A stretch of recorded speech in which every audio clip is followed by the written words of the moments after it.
niba ushaka gukira ntuzajye ku ishuri. Uzi impamvu?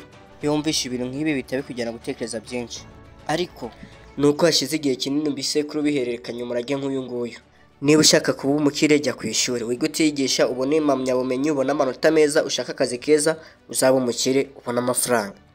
Niba ushaka kubona ibintu byinshi byiza, kora subscribe. Reka dutangire.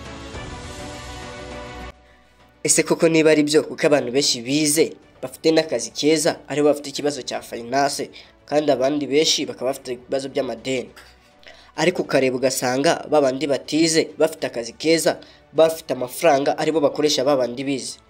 Uyu murage umaze igihe kinini uhererekana, ariko mfite ikibazo cyo kwibaza, kuki hari abantu benshi bize babonye akazi keza ariko bafite ikibazo cy'ubukungu? Ingero z'abize bakananirwa kwishyura amadeni nibo benshi, ariko reka nguhe ingero z'abantu batize bafite akazi keza kandi bafite amafaranga menshi. Bill Gates yaretse kwiga muri Harvard University ajya kwishingira Microsoft, ubu ni umuherwe, mwese muramuzi kandi muramwemera.